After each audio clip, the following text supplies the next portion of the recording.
TET practice bits మొదటి ప్రశ్న తెలుగు. అతని మాటలు వింటే నాకు గుండు చెరువయ్యింది, చావడానికి భయపడి కాదు ఈ మాటలు అన్నది క్రింది వానిలో. మర్రి చెట్టు పాఠంలో మర్రి చెట్టు.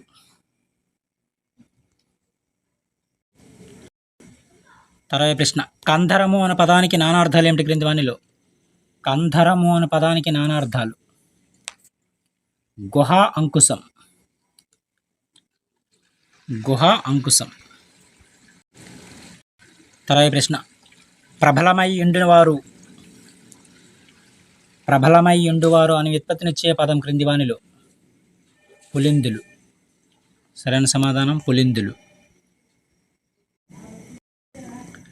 తర్వాత ప్రశ్న చూచూ చుండగానే మోసపుచ్చు అనే అర్థంలో ఈ జాతీయాన్ని ఉపయోగిస్తారు. చూచూ చుండగానే మోసపుచ్చు అనే అర్థంలో ఉపయోగించే జాతీయం ఏదంటే కన్ను మురుగు అనే జాతీయాన్ని ఉపయోగిస్తారు. తర్వాత ప్రశ్న ఇంటి నెల్ల వీపు కెత్తుకోగల దిట్ట, ముట్టుకున్న నులికి ముడుపు పంద, కాలు లేని బిడ్డ కడుపుతో ప్రాకుర, దీని భావమేమి దేవరెన్య. ఈ పొడుపు కిడిపేటంటే నత్త. సరైన సమాధానం నత్త. తర్వాత ప్రశ్న కలువ అను పదానికి పర్యాయ పదాలు ఏమిటి? కలువ అను పదానికి పర్యాయ పదాలు ఉత్పలము, కువలయము. కలువ అను పదానికి పర్యాయ పదాలు ఇవి. తర్వాత ప్రశ్న వెల్లకి అను పదానికి అర్థం ఏమిటి క్రింది వానిలో? వెల్లకి అను పదానికి అర్థం. వెల్లకి అను పదానికి అర్థం గడ్డ.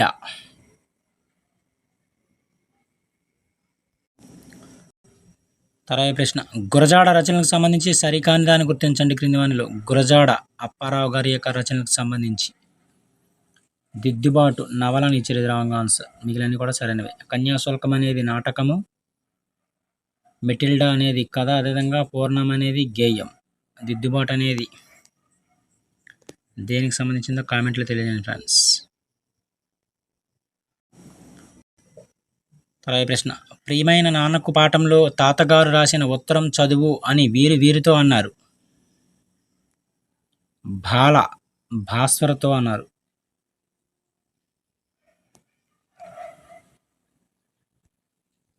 పాఠ్యాంశాలు కూడా బాగా చదవాల్సి ఉంటుంది.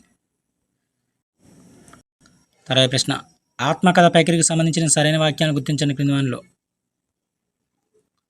ఆత్మకథ ప్రక్రియకు సంబంధించి సరైనవి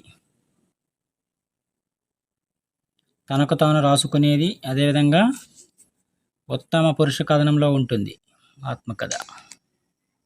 ఈ రెండు మాత్రమే సరైనవి. తర్వాత ప్రశ్న ధర్మబోధ పాఠ్యాంశం యొక్క ముఖ్య ఉద్దేశం ఏమిటి? ధర్మబోధ పాఠ్యాంశం యొక్క ఉద్దేశ్యం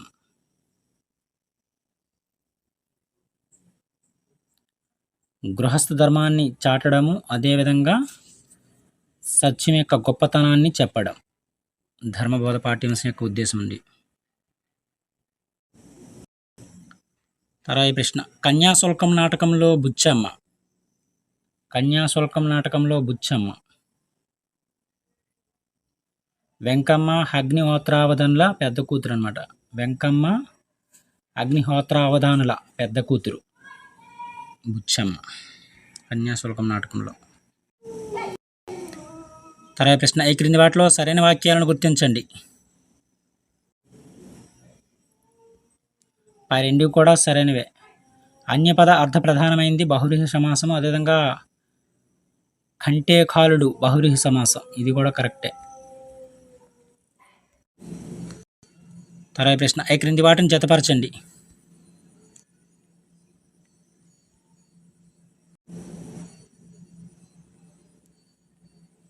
సెకండ్ ఆప్షన్ కరెక్ట్ ఆన్సర్. సభాభవనం అనేది చతుర్థి తత్పురుష సమాసము, అదేవిధంగా నదిగట్టు అనేది షష్ఠీ తత్పురుష సమాసం. నదిగట్టు అనేది, అదేవిధంగా పాపభీతి అనేది పంచమీ తత్పురుష సమాసం. పాపభీతి అనే విధంగా తమ్ము గొర్రెలు అనేది విశేషణ ఉత్తరపద కర్మధారయ సమాసం. ఇవి సరైన సమాధానాలు సమాసాలకు సంబంధించి.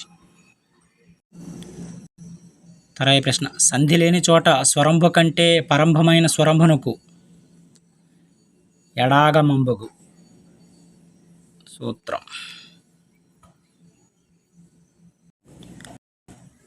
తరాయి ప్రశ్న. కర్తరి కర్మణి వాక్యాలకు సంబంధించి సరైన వాక్యాలను గుర్తించండి క్రింది వానిలో. కర్తరి కర్మణి వాక్యాలకు సంబంధించి సరైన వాక్యాలు. అవన్నీ కూడా సరైన వాక్యాలే. కర్తరి వాక్యం అనేది కర్త ప్రధానంగా ఉంటుంది. కర్తరి వాక్యం కర్త ప్రధానంగా ఉంటుంది. అదేవిధంగా చలం ఓ పువ్వు పూసింది అనే కథని రాశాడు. ఇది కర్తరి వాక్యం. ఇది కరెక్టే. అదేవిధంగా కర్మణి వాక్యంలో క్రియ మీద బడు అనేది చేరుతుంది. ఇది కరెక్టే. అదేవిధంగా చిన్నప్పుడే కథ అల్వారు స్వామిచే రచించబడింది అనేది కర్మణి వాక్యం. ఇది కూడా కరెక్టే.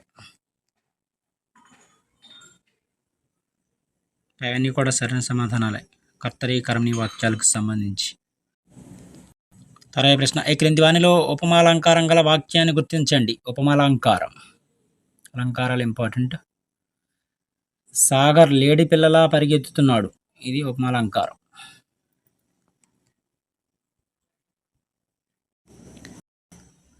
తరాయి ప్రశ్న.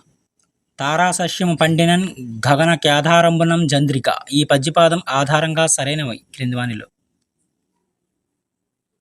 ఇది శార్దూల పద్యము. అదేవిధంగా తాకి ధ అనే అక్షరాలకు ఎత్తి వెళ్తుంది అనమాట. ఈ రెండు మాత్రమే correct.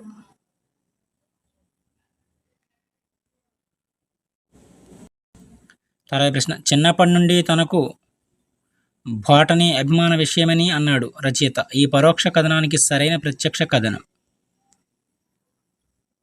Third option correct answer. చిన్నప్పటి నుండి నాకు బాటనీ అభిమాన విషయం అని అన్నాడు రచయిత. ఇది పరోక్ష కథనం. తరాయి ప్రశ్న. అర్ధభేదంతో కూడిన హల్లుల జంట వెంట వెంటనే వస్తే అది ఏ అలంకారం అవుతుంది? అర్ధభేదంతో కూడిన హల్లుల జంట అనేది వెంట వెంటనే వస్తే అది చాకానుప్రాస అలంకారం అవుతుంది. చాకానుప్రాసం. తరాయి ప్రశ్న. వర్షాలు లేక పంటలు పండలేదు. ఈ వాక్యం ఏ రకమైన వాక్యం? వర్షాలు లేక పంటలు పండలేదు. హేత్వార్థక వాక్యం. ఇది హేత్వార్థక వాక్యం.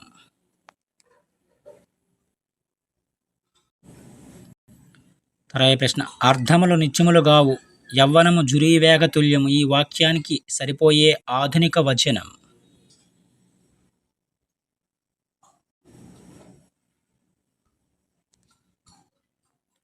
అర్థాలు నిత్యాలు కావు, యవ్వనం జురీవేగ తుల్యం. ఇది సరైనది ఆధునిక వచనం. తరాయి ప్రశ్న. ఉన్న వర్ణాన్ని తొలగించి దాని స్థానంలో శత్రువులాగా వేరొక వర్ణం వచ్చి చేరడాన్ని ఏమంటారు? ఆదేశం.